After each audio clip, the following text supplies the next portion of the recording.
première intervention est celle de Monsieur Stéphane Mainviel, maître de conférence à l'ESP, et elle a pour titre « Existe-t-il une culture professionnelle commune des enseignants en Nouvelle-Calédonie ?» Monsieur Mainviel, vous avez la parole. Merci Yannick pour cette présentation. Donc, comme vous le voyez, j'ai choisi une question assez compliquée à traiter sur l'existence ou pas d'une culture professionnelle commune des enseignants aujourd'hui en Nouvelle-Calédonie.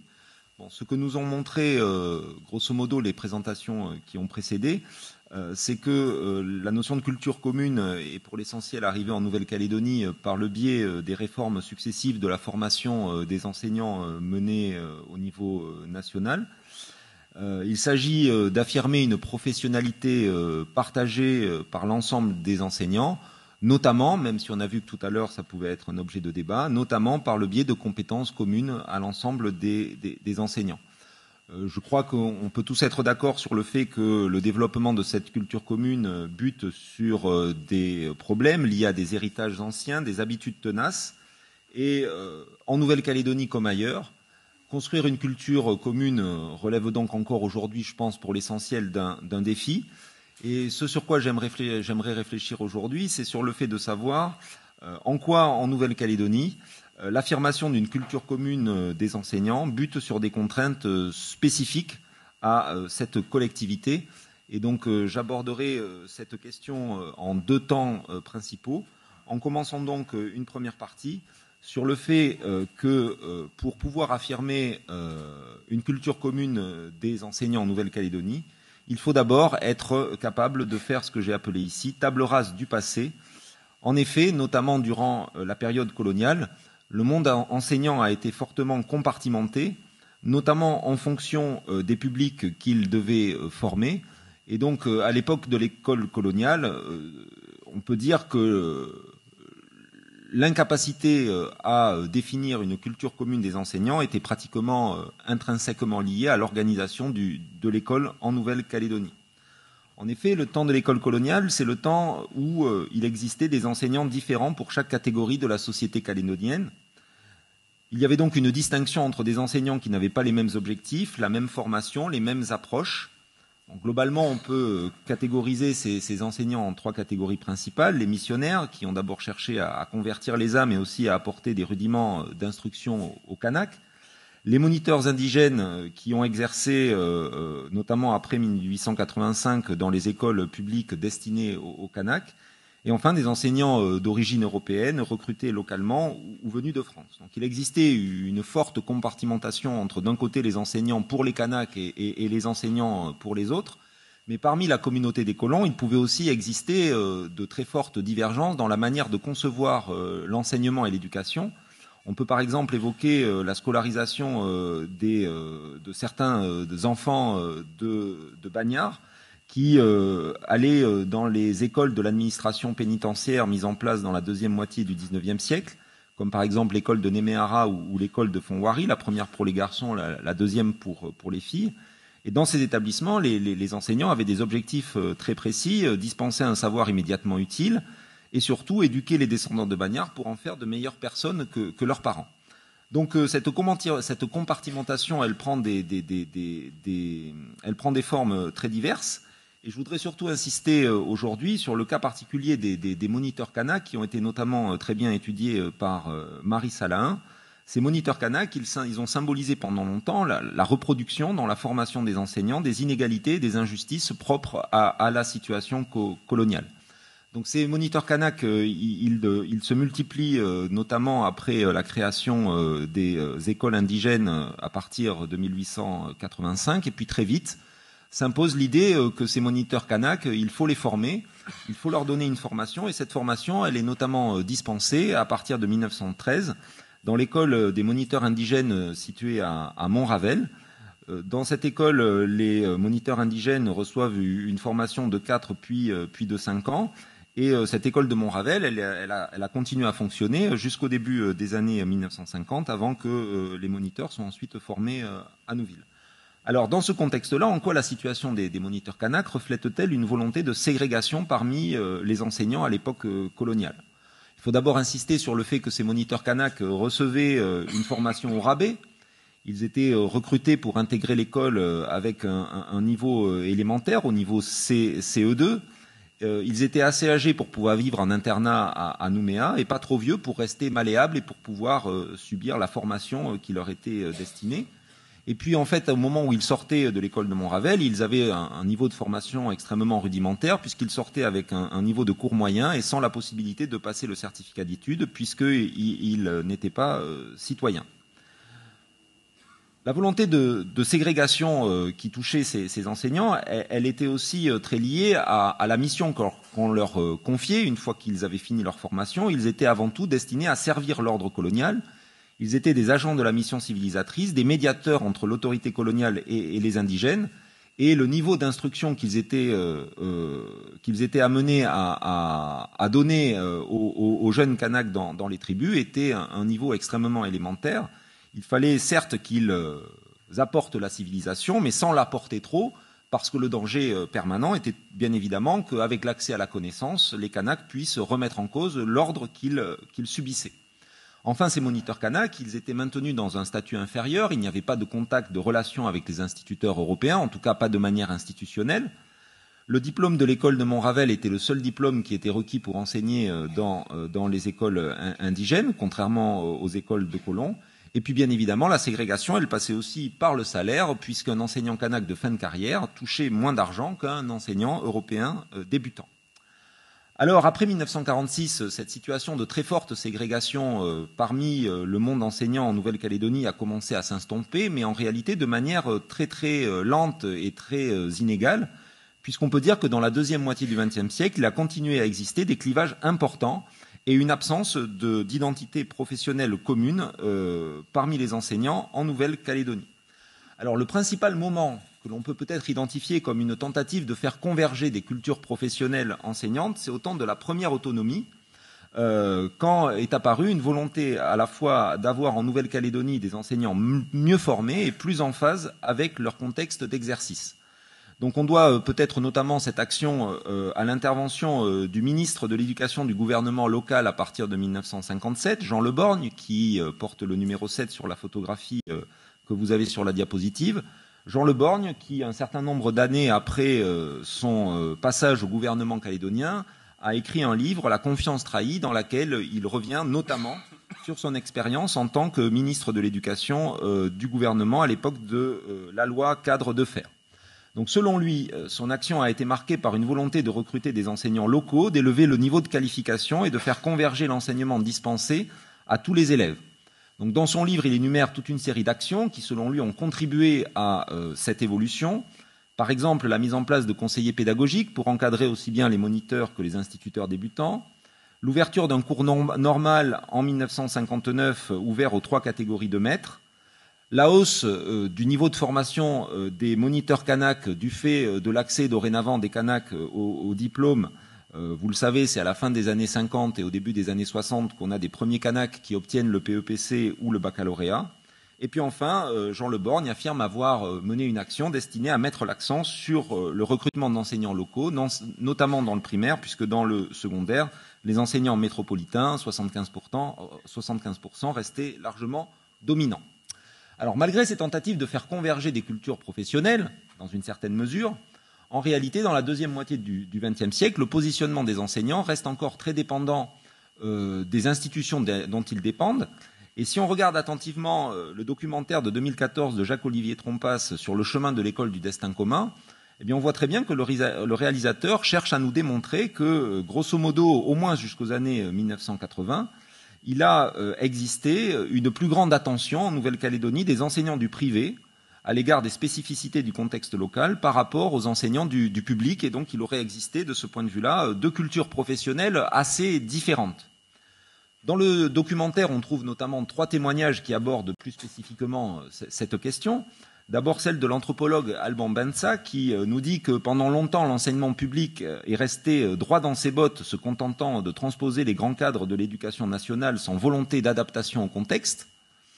Joël Viratel, quant à lui, explique qu'à partir des années 1970, les enseignements confessionnels ont défini des projets éducatifs inspirés par la réalité du terrain, notamment pour mettre en valeur la culture et les langues kanak. Et enfin, le témoignage de Nicolas Kurtovic, ancien directeur d'établissement de l'ASE, montre que l'Alliance scolaire aurait fait figure de pionnier pour l'enseignement des langues kanak et que la mixité aurait d'abord été à l'œuvre dans les enseignements confessionnels et non pas dans l'enseignement public. Donc cette dualité des cultures professionnelles aurait commencé à disparaître, selon Joël Viratel, à partir de la période 1988-1998. Et pour lui, cette réconciliation, ou en tout cas la disparition de ce clivage entre deux visions de l'école, aurait été notamment facilitée par le transfert progressif des compétences et, pour le premier degré, par l'entrée en vigueur des programmes du primaire en 2006. Alors, le maintien de ces cultures professionnelles communes, la possible incapacité d'une partie des écoles à tenir compte du contexte local a un rôle à jouer très important dans l'affirmation, dans les années 70 et 80, de revendications, d'opposition à l'égard d'une école et d'enseignants dans lesquels une partie de la population, notamment les Kanaks, ne se reconnaissent pas. En effet, dans les années 70 et 80, le mouvement indépendantiste considère que l'école est une négation de la culture kanak, un outil de reproduction des inégalités sociales, ce qui débouche sur la création des EPK. Alors ces EPK, elles représentent à la fois une tentative de réinventer l'école, mais là, ce n'est pas vraiment le sujet d'aujourd'hui. Ce qui m'intéresse beaucoup plus, c'est de voir dans quelle mesure aussi les EPK ont essayé de réinventer le métier d'enseignant. Alors au plus fort du mouvement, dans les années 1980, on a compté environ 250 animateurs, puisque c'est le nom qu'on donnait aux enseignants dans les EPK, 250 animateurs dans les écoles populaires kanak. Peu avaient un niveau d'enseignement postérieur au bac. Certains étaient d'anciens instituteurs ou moniteurs, d'autres étaient des autodidactes, volontaires, souvent des militants politiques aussi, animés par un grand enthousiasme et une envie d'agir au service notamment des enfants kanaks qui étaient considérés comme marginalisés à l'école.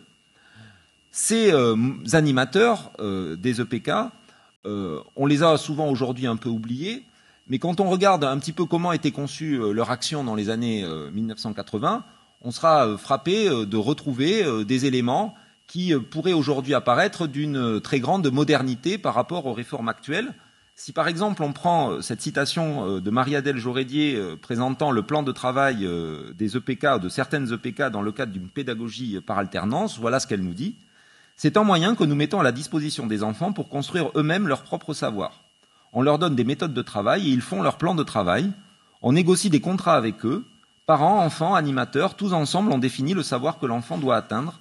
Les enfants s'auto-évaluent par rapport à ce savoir minimal et à leur capacité à faire mieux.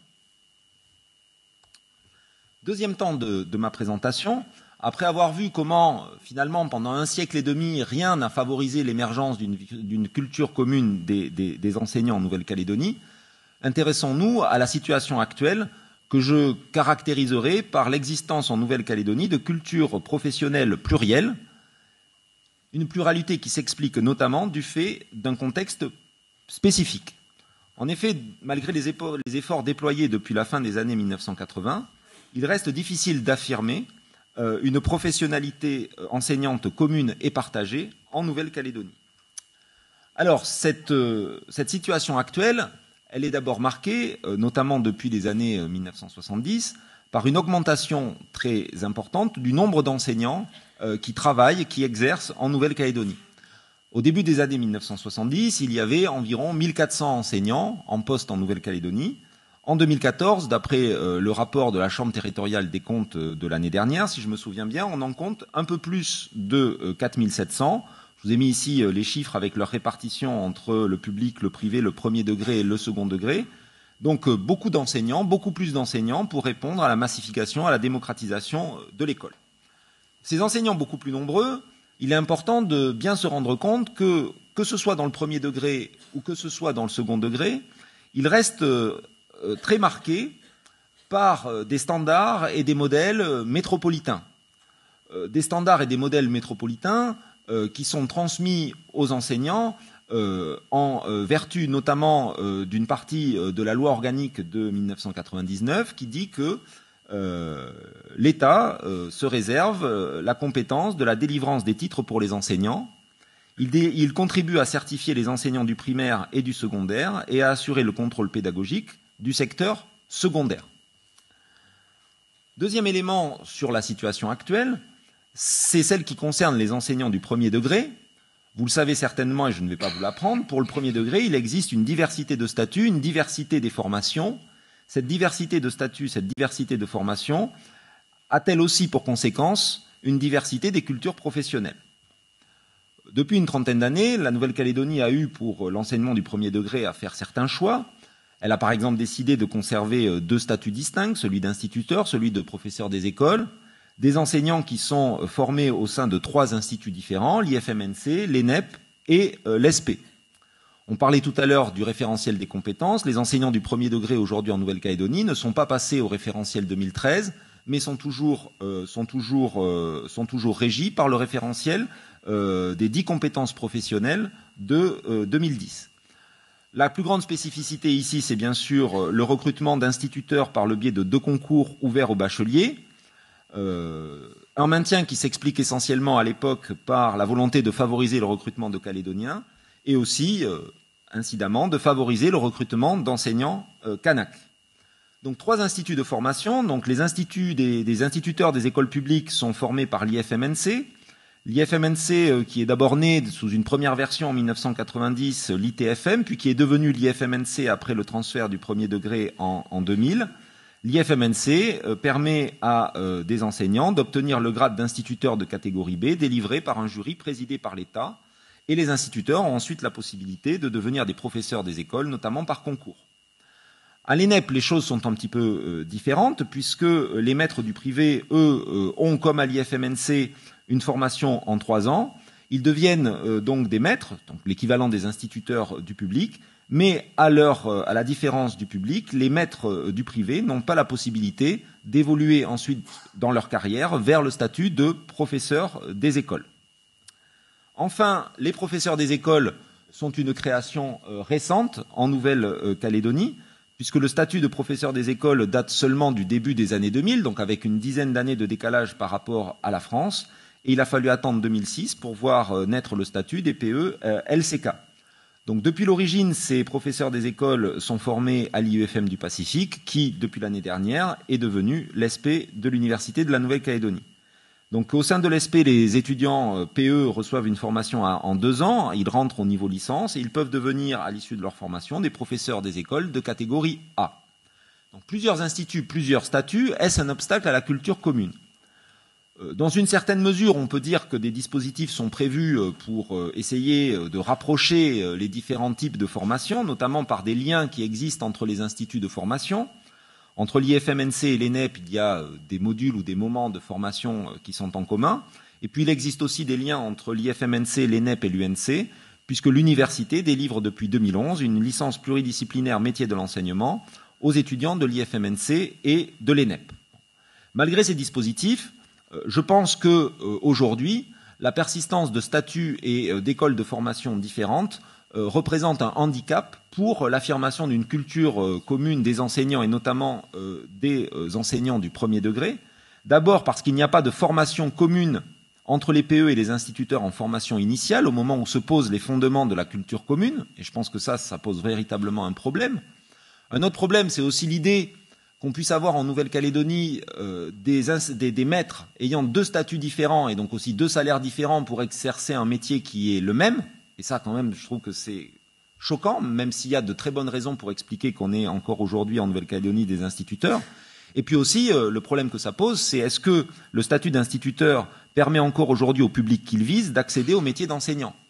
Est-ce que le métier d'instituteur est véritablement une rampe d'accès plus facile pour des bacheliers, pour des kanaks à l'éducation, à l'enseignement?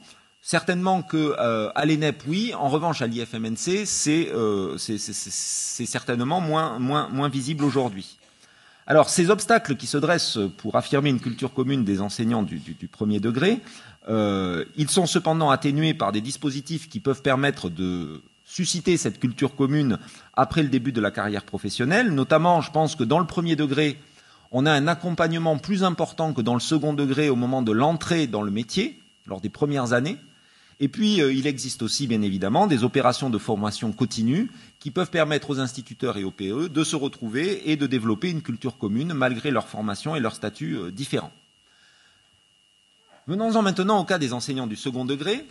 Des enseignants du second degré, dont l'un des principaux enseignements du rapport de la Chambre des comptes de 2015, c'est qu'il y a de plus en plus d'enseignants calédoniens qui exercent dans le second degré. On peut s'en féliciter, mais on peut aussi réfléchir à l'implication de cette situation sur l'affirmation d'une culture commune. Alors avant d'en venir là, il faut d'abord bien comprendre les différences fondamentales qui existent encore aujourd'hui en Nouvelle-Calédonie entre l'enseignement du premier et du second degré. Bon, pour schématiser, pour aller vite, il y a d'un côté un recrutement qui est plutôt local, de l'autre côté un recrutement qui est plutôt par le biais de concours nationaux. Et puis surtout, j'en parlais tout à l'heure, un obstacle important, c'est le fait que les enseignants du premier et du second degré ne parlent pas la même langue, d'une certaine manière, puisqu'ils ne se réfèrent pas au même référentiel de compétences professionnelles. En outre, à l'intérieur du second degré, je pense que du fait de conditions spécifiques à la Nouvelle-Calédonie, on a aussi affaire à une culture professionnelle qui est plurielle, notamment entre eux, vous le savez, d'un côté les cadres territoriaux, les cadres État non soumis à séjour, les cadres État soumis à séjour. Il y a aussi, je pense, une culture professionnelle différente entre le public et le privé, avec dans le privé la particularité d'avoir des enseignants qui sont d'abord recrutés directement par les établissements et qui peuvent ensuite passer des concours nationaux, donc avec un système qui est un petit peu à l'envers de celui dont on a l'habitude dans le public. Alors, concernant la diminution récente des cadres État soumis à séjour en Nouvelle-Calédonie, le rapport de la Chambre territoriale des comptes nous dit qu'en 2012, on a à peu près un équilibre entre, grosso modo, des enseignants locaux et des enseignants venus de l'extérieur. On a à peu près 35% de cadres État soumis à séjour, 33% de cadres territoriaux. J'imagine que depuis 2012 et entre 2012 et aujourd'hui, le rapport de force entre les deux a dû s'inverser et qu'aujourd'hui, on a davantage de cadres territoriaux que de cadres État soumis à séjour. Donc la Chambre des comptes nous apprend que les principales causes de cette évolution, c'est d'abord l'accès des maîtres auxiliaires au concours, notamment grâce au dispositif mis en place, les concours portant mesures exceptionnelles. Et puis aussi, on peut être un petit peu chauvin de temps en temps à l'ESP, cette calédonisation de l'enseignement secondaire s'explique par les bons taux de réussite des étudiants de l'ESP aux concours nationaux. Alors cette inversion du rapport de force, elle a des conséquences très importantes dans le recrutement des enseignants en Nouvelle-Calédonie, puisque grosso modo l'histoire de la Nouvelle-Calédonie depuis le début de l'époque coloniale, c'est l'histoire d'une difficulté à attirer des enseignants venus de métropole, à avoir des enseignants qui viennent de métropole pour en avoir suffisamment pour mettre devant les élèves. Et aujourd'hui, alors que pendant longtemps la Nouvelle-Calédonie a dû un peu mendier pour avoir des enseignants métropolitains, aujourd'hui elle peut se montrer au contraire beaucoup plus sélective et beaucoup plus exigeante dans le recrutement des enseignants cadres État soumis à séjour. Ce qui est d'ailleurs un objet de polémique, notamment du point de vue syndical. Alors le rapport de la Chambre territoriale des comptes pose une question intéressante par rapport à ce phénomène que l'on observe de calédonisation de l'enseignement secondaire, c'est jusqu'où faut-il aller? Et on peut être surpris de voir apparaître dans différents rapports l'idée selon laquelle il pourrait être dangereux de descendre en dessous d'un certain pourcentage d'enseignants du second degré venant de métropole. Par exemple, l'audit ProEd de 2009 indique clairement qu'il faudrait conserver un volet d'environ 30% de fonctionnaires enseignants soumis à séjour pour garder une flexibilité pédagogique et permettre un apport extérieur des pratiques. Donc ce type de réflexion, qui j'imagine aujourd'hui doit être assez difficile à entendre en Nouvelle-Calédonie, suscite deux questions. Quelle marge de manœuvre existe-t-il pour affirmer une culture professionnelle des enseignants calédoniennes propre à la Nouvelle-Calédonie ? Et doit-on revenir à des vieilles querelles, avec d'un côté plutôt un enseignement du premier degré qui serait très contextualisé dans le contexte local et un enseignement du second degré qui resterait très accroché à un modèle métropolitain intangible. Enfin, pour terminer rapidement cette deuxième partie, je voudrais quand même réserver un sort aux enseignants non titulaires et poser cette question centrale. Les enseignants non titulaires participent-ils de la culture commune ? La Nouvelle-Calédonie dispose d'un nombre très important d'enseignants non titulaires dans les établissements. Ils sont évalués dans le rapport de la Chambre territoriale des comptes dans le second degré à 22%.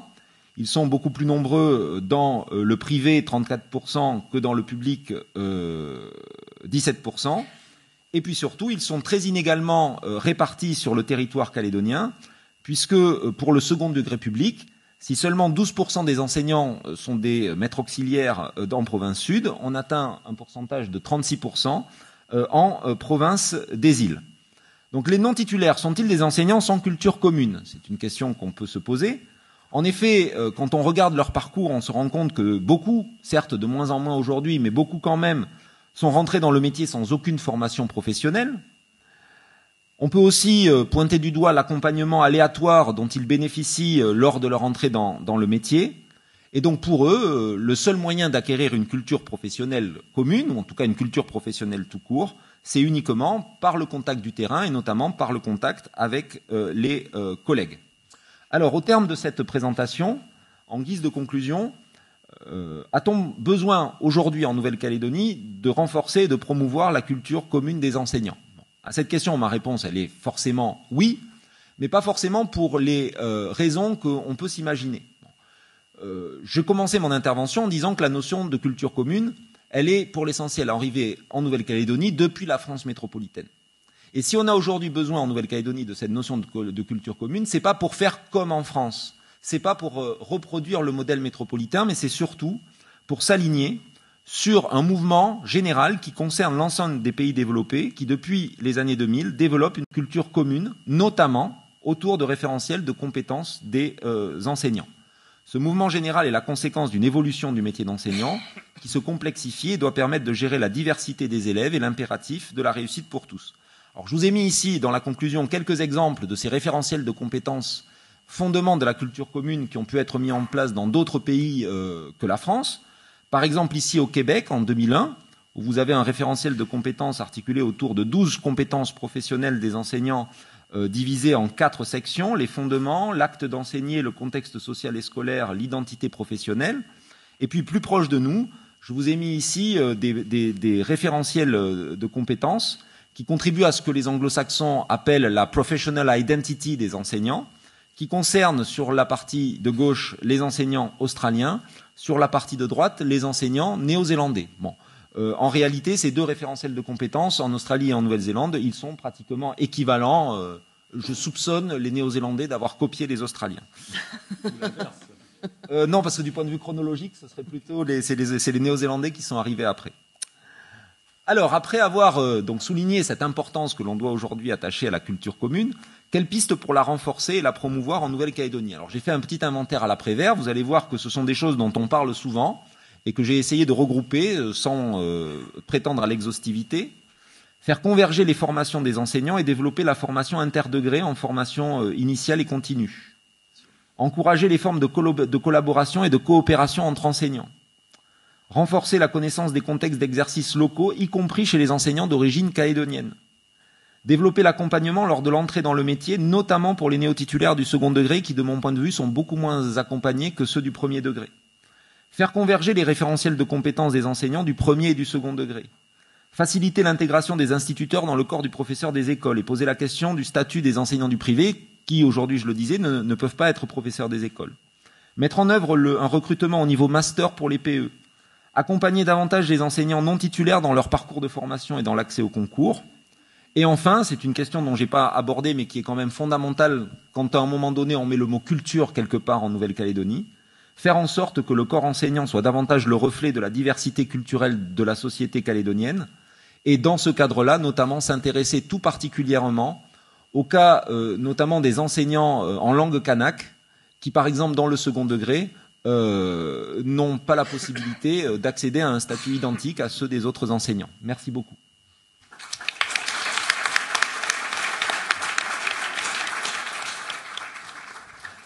Merci beaucoup Stéphane. Je pense que cette présentation suscitera beaucoup de questions, mais on va tout d'abord passer donc à la présentation de Christian Lucien.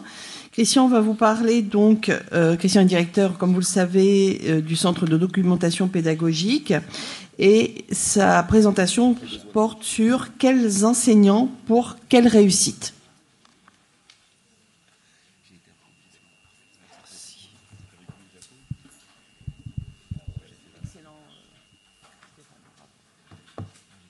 Alors mon sujet, c'est quels enseignants pour quelle réussite. J'avais d'abord pensé à quels enseignants pour quels élèves. On aurait pu dire aussi quels élèves pour quels enseignants. Enfin, ce n'est pas autorisé par l'institution.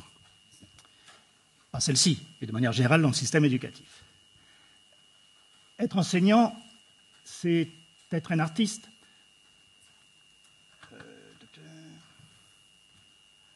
Dont l'art se situe sur l'axe du temps. Un petit problème. Oui. Et le chef-d'œuvre, c'est cette matérialisation du devenir. Je vous renvoie au premier grand sculpteur de la mythologie grecque et tout ce que cela induit dans les relations avec les élèves. Pygmalion, vous connaissez, et sa statue Galatée. La formation de demain, c'est non seulement apprendre à apprendre, mais apprendre à devenir. Un enseignant, tout comme le médecin, doit sans cesse se remettre en question, sans cesse se former. On peut donc dire qu'un enseignant devrait recevoir 2 types de formation. Celle qui lui est donnée par l'institution et celle beaucoup plus importante qu'il se donne à lui-même. L'enseignement, comme la médecine, est un art qui ne peut s'exercer dans l'ignorance des travaux des chercheurs. C'est loin d'être encore inscrit dans la culture professionnelle. Réussir, quelles questions devons-nous nous poser? Il y a un petit souci.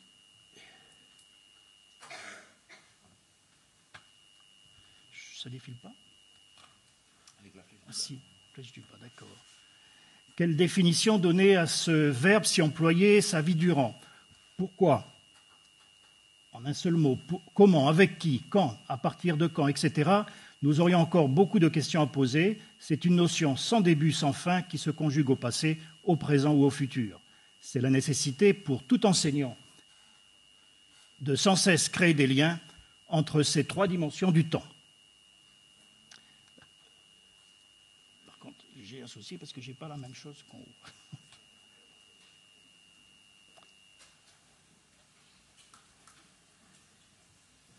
Parce qu'il se bloque au premier, là, et je voudrais lire ça aussi là-dessus.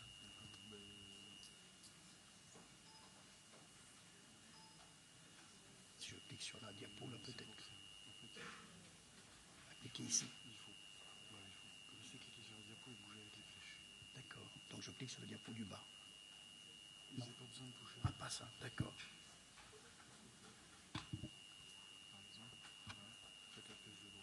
Oui. Je reviens. Voilà, c'est bon. Merci. Alors c'est une notion sans début ni fin qui se conjugue au passé, au présent ou au futur. C'est la nécessité pour l'enseignant de sans cesse créer des liens entre ces 3 dimensions du temps. Enseigner, c'est problématiser ses actions, comme nous venons de le percevoir. Le métier d'enseigner impose de toujours se trouver sur l'axe du temps, mais il impose également de bien connaître ses représentations, c'est-à-dire ce qui met en œuvre en moi, ce qui me mobilise, sans même parfois m'en rendre compte. Apprendre à se bien connaître, dirait Socrate. Dans cette relation du devenir, il y a des postures et des messages importants qui structurent la fonction et le rôle même de tout enseignant. C'est sur cette problématique que je vais axer mon intervention entre avenir et représentation. Si vous traitez un individu comme il restera ce qu'il est. Mais si vous le traitez comme s'il était déjà ce qu'il doit et peut être, alors il deviendra ce qu'il doit et peut être. C'est de Goethe, qui a vécu fin 18e et qui nous a quittés début 19e, puisqu'il est mort en 1832. Cette citation nous apporte des pistes insoupçonnables. Si nous considérons cela comme vrai, nous pouvons alors nous questionner sur notre manière d'éduquer et de l'impact que cela pose sur l'éduqué. Nous sommes tous convaincus que l'éducation trouve son expression non seulement dans le présent, mais aussi et surtout dans le futur. Là est sa performance. Quelle finalité pour l'école? Éduquer, se former, c'est se souvenir inlassablement de l'avenir. C'est inlassablement se former. Quel avenir préparons-nous? Sur quel projet devons-nous nous situer? Toute notre vie de professionnel de l'école, nous devrons sans cesse nous mettre et nous remettre en question. L'école, ce n'est pas le lieu des croyances, mais du savoir. Les croyances, c'est ce qui divise. Le savoir, c'est ce qui unit. Il s'appuie sur des critères scientifiques, partageables, vérifiables, ancrés dans le réel. Toute éducation doit viser à terme l'adaptation au réel. Dans l'univers de l'école, il n'est plus dangereux que la certitude d'avoir raison. Le métier d'enseignant, c'est le métier du savoir. Je vais vous raconter une petite anecdote qu'avait mentionné Alexandre Dumas, fils, qui s'était offusqué des échanges qu'il avait eus avec un enseignant à qui il demandait « Comment se fait-il que les petits-enfants étant si intelligents, la plupart des hommes soient si bêtes ?» Il répondit « Cela doit tenir de l'éducation ». Devant l'attitude coincée du professionnel de l'école, il ajouta plus tard « À quoi sert d'apprendre puisqu'il fait le métier de quelqu'un qui sait ?» L'éducation est le passeport pour l'avenir, il appartient à ceux qui s'y préparent aujourd'hui, disait Malcolm X. La réussite. Parler de réussite, ce n'est pas seulement la question de l'école, c'est aussi le milieu dans lequel j'ai vraiment souci avec l'appareil, là. Il est en décalage avec moi. Alors, c'est aussi le milieu dans lequel on vit la famille. Donc, il faut appuyer pour avoir mon... Oh, il faut que je descende, sinon en retard par rapport à ça. Donc, quand j'appuie, ça affiche là-haut. Oui. Non, on se passe rien.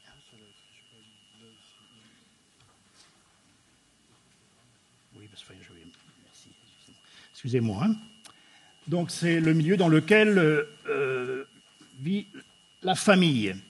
Ce sont les tissus associatifs, les pairs, le milieu urbain ou rural. Ce sont les médias ou tout ce qui peut aider au développement de l'enfant. C'est bien sûr tout ce que l'on transmet aux enfants, ce qu'on leur accorde ou autorise, ce qu'on leur interdit. Ce sont des postures, nos relations, nos réponses aux choses de la vie. Nous, adultes, que l'on soit parents ou bien sûr enseignants.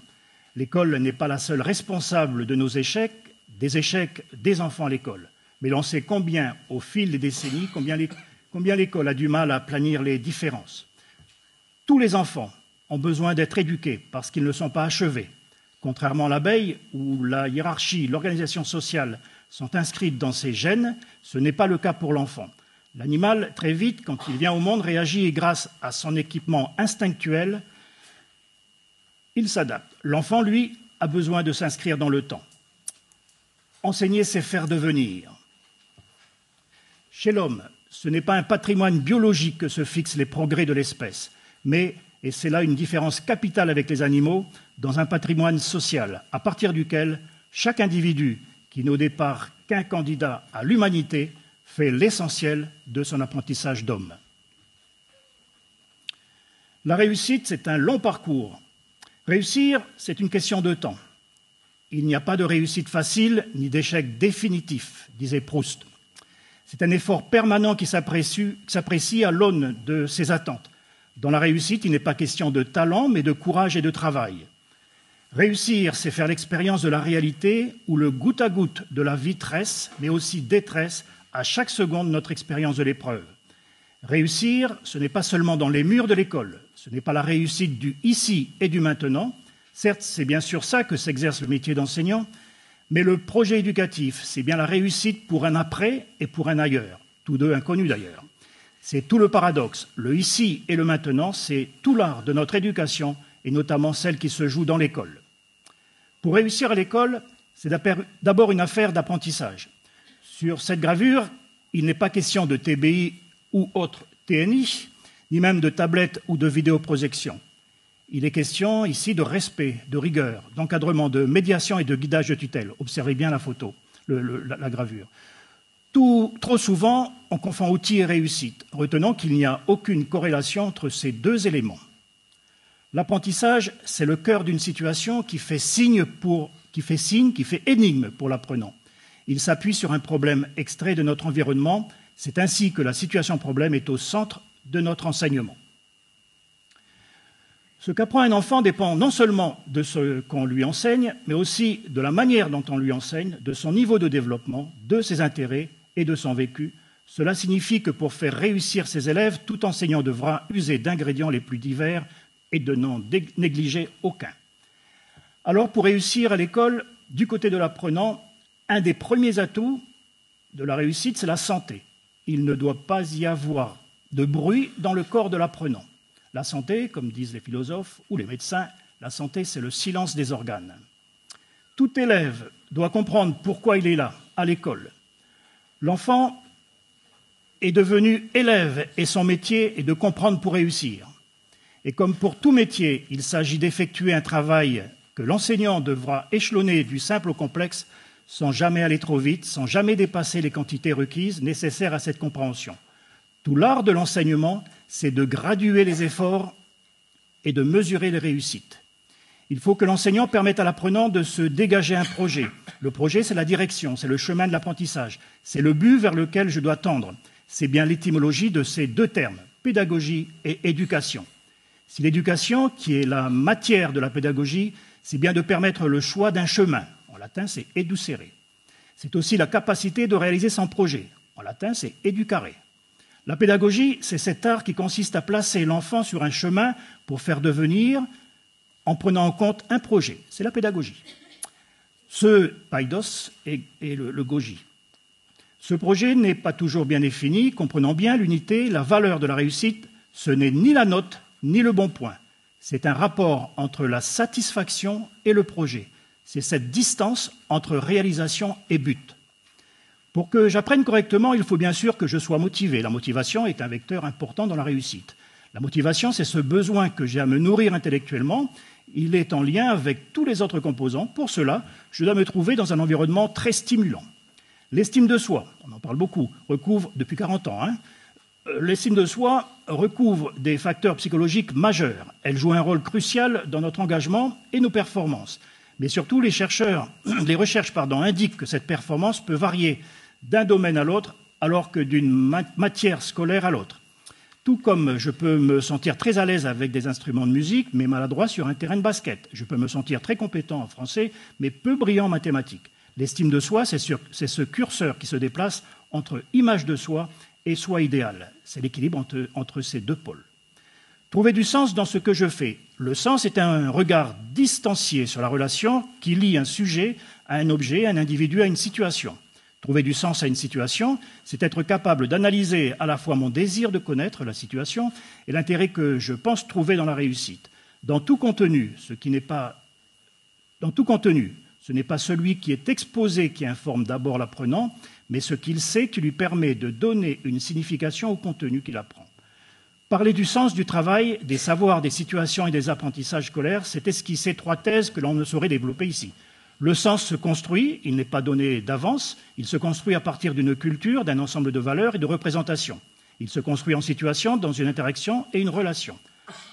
Philippe Mérieux ajoute « Seuls les savoirs scolaires faisant sens pour l'élève pourront être assimilés durablement ».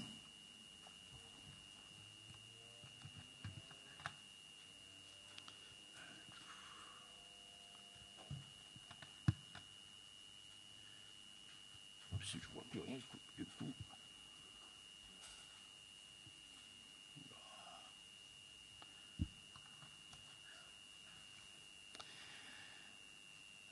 Là, je ne vois plus rien. Il y a le curseur qui est là. C'est pour le... Non, mais c'est pour descendre mon truc. Là. Enfin, je vais tous les mettre, et puis je vais passer. Alors voilà les autres ingrédients, je passe dessus pour aller vite. J'ai reçu une thèse qui a été soutenue à Aix-Marseille en avril 2016. Elle est arrivée, elle a été publiée là récemment, diffusée donc en novembre, de Caroline H., qui se penche sur la réussite scolaire en zone d'éducation prioritaire. Alors, certes, les professeurs des écoles en réseau d'éducation prioritaire, les REP, font face à la forte hétérogénéité des niveaux de leurs élèves, à la grande difficulté scolaire et à des problèmes de discipline plus fréquents qu'ailleurs d'ailleurs. Mais dans le même temps, leur établissement recèle des élèves en grande réussite scolaire. Comment ces enseignants les perçoivent-ils au quotidien? C'est la question explorée par Caroline H. dans sa thèse. Elle a recueilli au niveau national des réponses de 2490 enseignants via un questionnaire. D'ailleurs, elle l'a écrit aussi en Nouvelle-Calédonie, complété par des entretiens avec 10 d'entre eux à Marseille. C'est ainsi que l'on trouve ce style de réponse pour les élèves en réussite. Un élève sage, à l'écoute et qui participe en classe. C'est la vision de l'enfant en grande réussite scolaire pour la plupart des professeurs interrogés. Alors, comment l'évalue-t-il? Seuls 9% se fondent sur les standards d'évaluation fournis par l'institution, évaluation départementale et nationale. Près de la moitié, c'est-à-dire 49%, préfèrent utiliser leur propre méthode subjective à partir de critères qu'ils ont définis. D'autres enseignants font référence à des critères observables avec des mots tels que dynamisme, moteur, émulation. Ce sont des critères ambigus, plurivoques et difficilement mesurables, remarque la chercheuse. Elle note que les professeurs, lorsqu'ils n'ont pas d'informations sur le niveau des élèves, ont tendance à sous-évaluer a priori les élèves des milieux défavorisés à cause de leur connaissance sur leur milieu social. Du fait de leur assimilation plus rapide des connaissances, les enfants en grande réussite sont perçus comme des auxiliaires pédagogiques. Par exemple, les enseignants expliquent qu'ils leur demandent de faire un lien entre eux et les élèves en grande difficulté pour permettre à ces derniers d'acquérir un savoir. Caroline H. pointe le danger de cette instrumentalisation qui peut pénaliser leur propre acquisition de savoir. Cela entre, dit-elle, en dissonance avec la volonté par ailleurs affirmée des enseignants de garder un haut niveau d'exigence pour ces enfants. Du côté, maintenant, la réussite est définie de différentes manières. On va le voir au niveau des enseignants, des apprenants, de la famille et des chercheurs, selon que l'on soit ces trois partenaires ou acteurs dans l'école. Du côté de l'enseignant, on peut entendre « il écoute, c'est un élève obéissant, il répond bien aux questions, il est respectueux, il apprend ses leçons et fait régulièrement ses devoirs. Il a de bonnes notes. » Du côté de l'apprenant, « j'ai une bonne note, je réponds bien aux questions, je suis sage, je ne suis pas puni, le maître est content de moi. » Du côté de la famille, « ça se passe bien avec la maîtresse, il me rapporte de bons résultats, je suis contente. » Du côté du chercheur, celui qui sait montrer qu'il sait dans des formes légitimes au bon moment, pas trop, ni en deçà, ni au-delà de ce qu'on attend de lui, et non celui que l'on appelle surdoué ou précoce. C'est Ravenstein qui, lui, est professeur des universités en sciences d'éducation à Aix-Marseille. Au sens de l'institution, l'élève ne peut réussir que s'il se conforme au rapport au savoir que l'institution définit, définition de Charlot en 2001. Lorsque seul l'avenir donne sens à l'élève, l'école au présent est difficile à supporter, rajoute Charlot. Réussir à l'école dépend également de l'accompagnement parental qui influence positivement les performances scolaires de l'enfant uniquement en milieu populaire, en particulier par des parents plus impliqués dans la scolarité de leur enfant. Ne réussiront à l'école que ceux qui ont bénéficié à l'extérieur de l'enceinte scolaire et bien avant de pénétrer à l'intérieur de l'enceinte scolaire par familiarisation dans leur famille d'un certain style de vie bienveillant et structuré. Pourtant, la mobilisation familiale n'entraîne pas systématiquement la réussite scolaire et les sacrifices ou le don de soi que font certains parents peuvent malgré tout amener l'élève à l'échec scolaire. L'illusion de la réussite, comme elle dit, 2 reproches sont à faire en ce qui concerne cette adaptation pédagogique. La première est que les maîtres, comme les élèves, donnent et se donnent peut-être ainsi l'impression de réussir les uns à enseigner, les autres à apprendre, alors qu'il n'y a aucun apprentissage réel. Je vous renvoie au poème de Prévert. Le deuxième risque est que les enseignants, par ce choix, sous-estiment les capacités d'apprentissage des élèves. Ce qu'affirme Caroline H. après ses observations dans ses ZEP. Malgré une place centrale de la famille, le milieu social joue un rôle important. L'école ne réussirait pas à atténuer les effets du milieu social sur la scolarité des élèves. Les quartiers défavorisés pâtissent d'une faiblesse de l'offre de l'éducation. Les enfants des quartiers, par la théorie de la contagion et de la socialisation, ont des comportements déviants en prenant l'exemple sur les adultes du quartier. La précarité et les conditions de vie difficiles dans lesquelles vivent certaines familles empêchent les élèves de se concentrer sur les apprentissages. Il existe également un effet de composition au sein de la classe, influençant les résultats des élèves. Une plus grande mixité sociale permet un sentiment de bien-être, des ambitions professionnelles et des progressions d'élèves plus élevées. On trouve une inégalité qui existe entre tous les apprenants. Peut-on parler d'inégalité ou doit-on parler de différence quand on s'intéresse aux distributions des performances à l'échelle des individus singuliers? Tout dépend des critères et des outils qui permettent de mesurer les performances des individus. Je vous renvoie à tous les travaux de François Dubé sur cette question-là. Plus que le milieu économique, c'est le milieu culturel qui porte atteinte à la réussite. Parmi les facteurs aggravants, on note l'environnement scolaire, le manque d'étayage familial, la distance culturelle entre famille et école, l'absence de guidage scolaire. Alors, les représentations ont un rôle capital dans la réussite. Comment les écoles individualisent-elles l'échec pour légitimer les inégalités? La réponse est claire. L'échec est attribué à des difficultés innées, cognitives, affectives, ou à des déficits culturels relayés par la famille qui acquièrent la même force que les difficultés innées, de Basil Bernstein. On a pu observer dans l'histoire récente de la pédagogie, on a pu observer un revirement au départ s'il y avait, vous savez, il y avait 60, 100 élèves dans une classe avant 1881, et au fil du temps, il y avait 50, 60, 30, et voire maintenant 20, 24. Alors on a pu observer qu'il fallait, pour dissocier et permettre justement cette réussite à l'école, pratiquer de la pédagogie différenciée.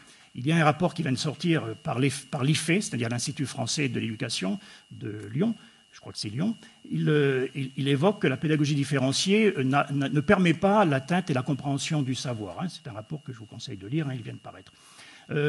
Et aujourd'hui, de plus en plus, comme il y a des psychologues scolaires, des psychiatres, etc., des pédopsychiatres, et la psychologie est à la mode, toutes les neurosciences, on tourne davantage les difficultés, le regard sur l'échec de l'élève à l'école, sur ce qui se passe dans sa tête. On se dit effectivement, il y a un problème psychologique.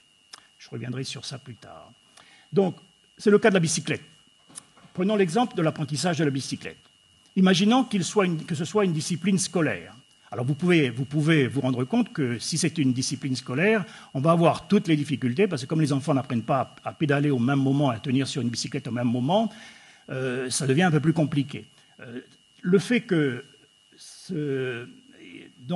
les élèves n'ont pas justement de pratique à l'école, effectivement, ils auraient du temps pour apprendre. Mais dès que ça arrive, si ça devient une pratique scolaire, effectivement, ils auraient beaucoup de difficultés pour le faire.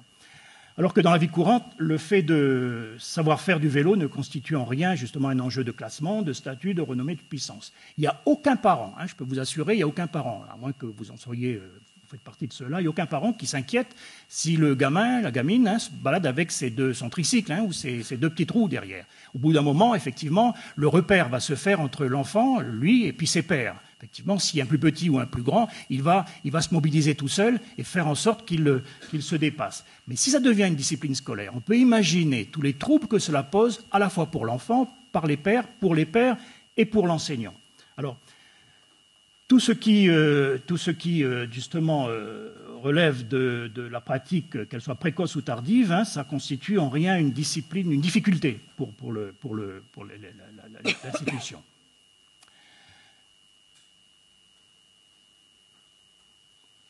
Donc, il n'y a aucune honte à cela. Il ne traverse pas l'esprit des parents ou des autres éducateurs que cette difficulté à faire du vélo pourrait durer toujours s'il y a un retard particulier ou un mal plus profond. Lorsque les premières fois, les enfants en se lançant tombent, ils se relèvent, on le console, on le soigne, au besoin, puis il incite à repartir. Si l'enfant refuse, personne ne s'en préoccupe, car chacun imagine qu'il essaiera une prochaine fois, et nul ne doute du fait qu'il aura tôt ou tard pédalé sur une bicyclette. Même si avec des variations, le garçon peut-être, plutôt que les filles arriveront, et les enfants finissent toujours par savoir faire du vélo.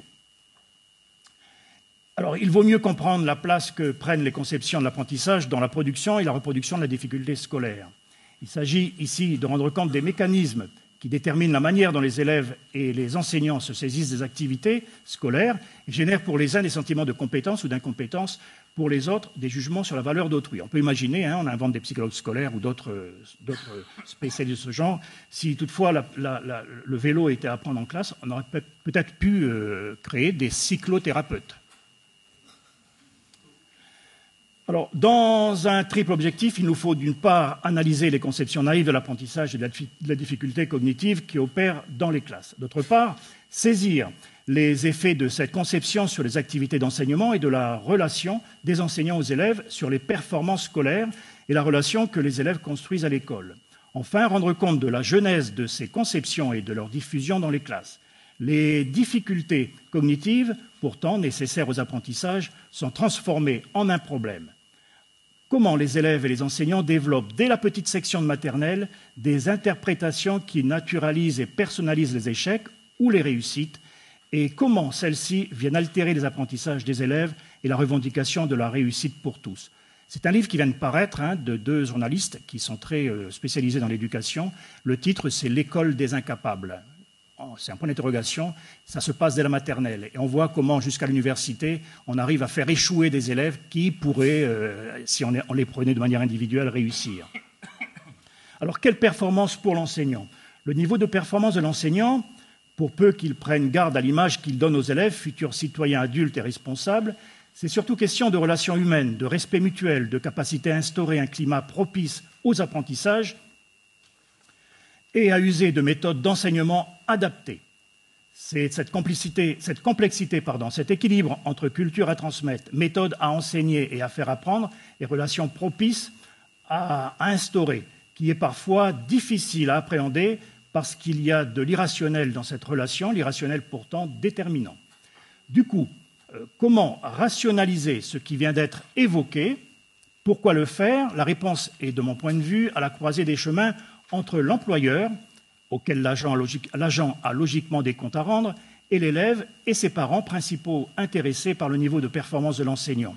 On peut alors considérer que l'enseignant performant est celui qui attribue de bonnes notes à ses élèves. L'enseignant qui n'attribuerait que des mauvaises notes ne s'attribue-t-il pas finalement lui-même de mauvaises notes quant à la qualité de son travail avec ses élèves? Au résultat du bac, je vous conseille d'aller au lycée La Pérouse et d'attendre, vous allez voir, il y a plus d'enseignants que de parents d'élèves. L'effet maître et enseignant a été analysé la première fois il y a 30-40 ans. Les progrès des élèves dépendent de manière significative du talent et des compétences de leurs professeurs. Le constat de ces recherches était, pour un niveau scolaire commun et pour un niveau social comparable, de 10% à 15% de réussite plus élevée s'explique par l'enseignant à qui l'enfant a été confié. Parmi ces observations, on note les qualités de la personne, des pratiques pédagogiques différentes et efficaces. L'effet enseignant est plus important que celle de l'établissement que fréquente l'élève. L'établissement a un effet dans le cas où le nombre d'enseignants efficaces est élevé. Donc l'effet établissement a alors une influence sur la progression des élèves. L'efficacité pédagogique a plus de poids que le nombre d'élèves dans la classe. L'effet de l'enseignant s'estompe assez vite une fois que l'élève change d'enseignant. L'efficacité d'un enseignant n'est rattachée ni à son ancienneté, ni à ses diplômes. Une pratique efficace ne rend pas les élèves plus forts, mais les élèves faibles ou moyens progressent davantage. L'écart entre les élèves diminue. Quelques caractéristiques des pratiques efficaces. L'accompagnement des enseignants est la matière première de la réussite des élèves. L'observation directe des pratiques enseignantes montre ces caractéristiques importantes. L'organisation du temps. Ces enseignants sont à l'écoute des apprenants et adaptent les activités d'apprentissage aux besoins du groupe, tout en s'assurant que ce qui vient d'être appris ait été vu dans sa totalité. Ces enseignants sont très organisés et planifient des projets, d'activités ou autres cours de manière à couvrir les programmes, et ils savent adapter leur stratégie en fonction des besoins de leurs élèves. Il y a bien sûr l'effet Pygmalion, que vous connaissez tous. Je vous renvoie au livre de Rosenthal et de Jacobson. On appelle d'ailleurs l'effet Rosenthal ou l'effet Jacobson. Merci. Le feedback, cela ne veut pas dire qu'on va louanger sans raison l'élève, mais on peut avoir un feedback par rapport à soi aussi, car la régulation de l'enseignement par soi-même et de l'apprentissage, c'est une évaluation comparative intéressante. La structure des activités pédagogiques, effectivement, c'est ce qui se passe au moment où on apprend que les choses se produisent. Et l'organisation et l'ambiance de classe. Voilà un autre point de caractéristiques pratiques et efficaces. Alors, faut-il former et recruter différemment? C'est des questions qu'on peut se poser. Faut-il rémunérer différemment?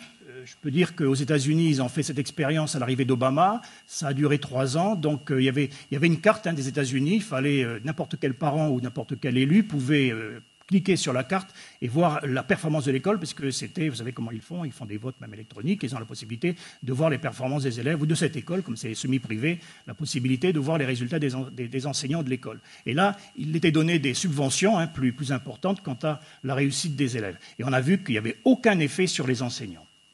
Et si l'autre chose, c'est doit-on donner davantage de feedback aux enseignants sur leur pratique? Effectivement, il peut y avoir, par des analyses de pratique, faire en sorte que l'enseignant puisse se regarder, s'observer. Et il y a même des structures, des États qui développent le coaching éducatif, pédagogique, avec une personne pour voir comment ça se passe au niveau de la relation. Mais le problème, c'est que c'est très coûteux.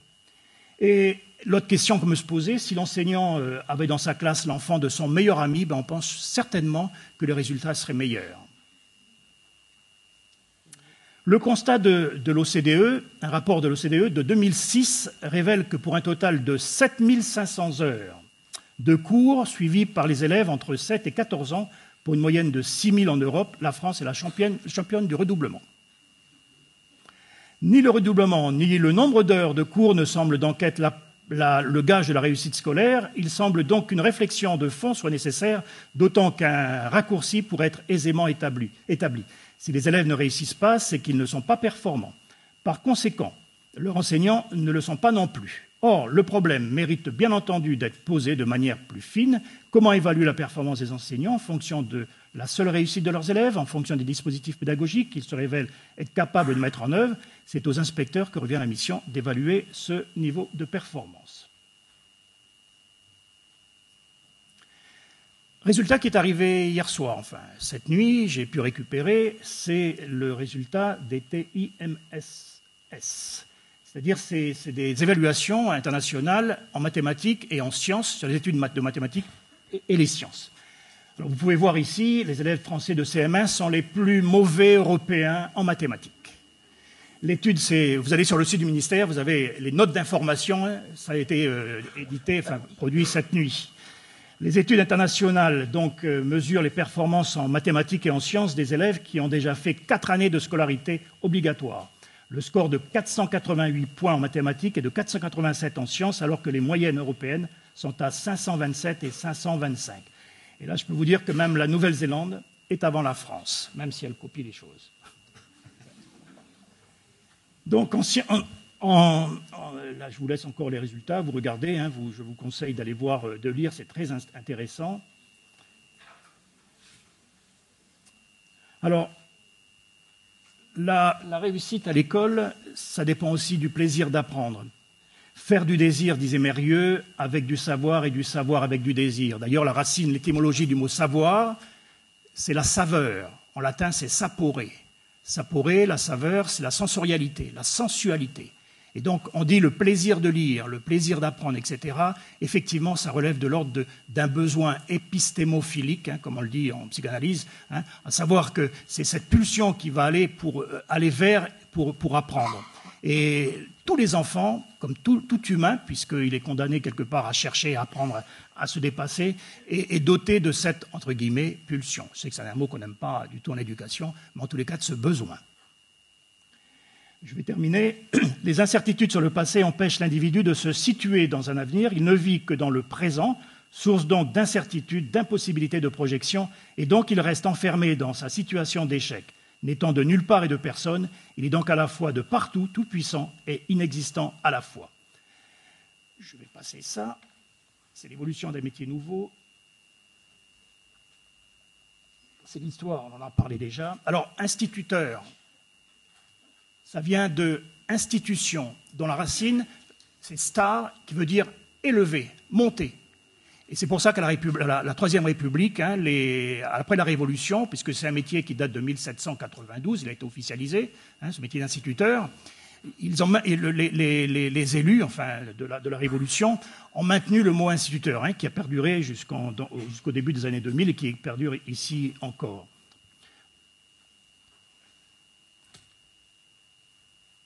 Alors ça, c'est le métier du prof des écoles. Donc ce qu'on veut, c'est instituer, donc vraiment instituer. L'une des fonctions, c'est la rencontre de l'autre, travailler et apprendre ensemble. La recherche de la vérité, le différent 1 et 1 font 2, et l'identique, c'est-à-dire qu'un chat est un chat. Troisième élément fort, c'est une société démocratique. D'une part, aider chaque élève à échapper à toutes les formes de communautarisme. Je vous laisse sur le reste, je vais faire un torticolis. Cette citation est de Philippe Mérieux. Alors, au départ, il y avait les maîtres d'école. Le maître d'école préparait à un métier, dans l'histoire, hein, la chronologie, je vais vite, c'était là. Le maître d'école préparait un métier. L'instituteur préparait au collège. Le professeur des écoles gère la diversité et prépare à plein d'autres choses. Alors, l'illettrisme, vous savez qu'en Nouvelle-Calédonie, il y a près de 20% de personnes illettrées, hein, donc ce qui représente 29 000 personnes. Je vais... Alors, la dépense, pour terminer, hein, simplement pour prendre conscience de ça, en France et dans les départements d'outre-mer, ça représente 147,8 milliards. C'est un chiffre qui vient d'arriver aussi, ces dernières heures, milliards d'euros en 2015. En France et DOM, en département d'outre-mer, 8 440 euros par élève. Ça représente 1 7 145 francs CFP par élève.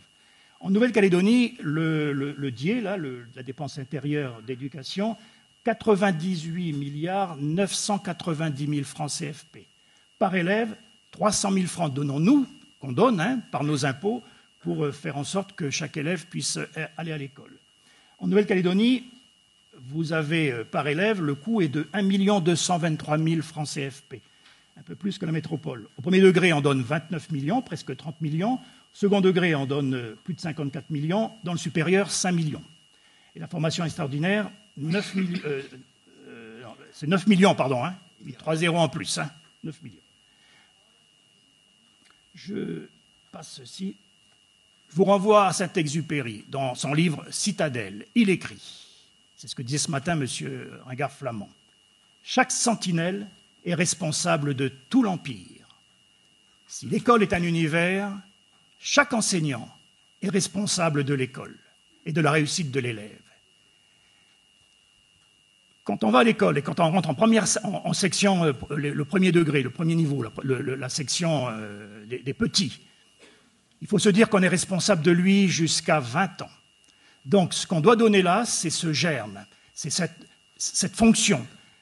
C'est Victor Hugo qui disait « L'enseignant, c'est le jardinier de l'intelligence de l'homme, de l'intelligence humaine. » Donc, ce qu'il faut semer déjà dès lors, dès la maternelle, c'est de faire en sorte que, justement, on se sente responsable, comme je disais, par rapport à son meilleur ami.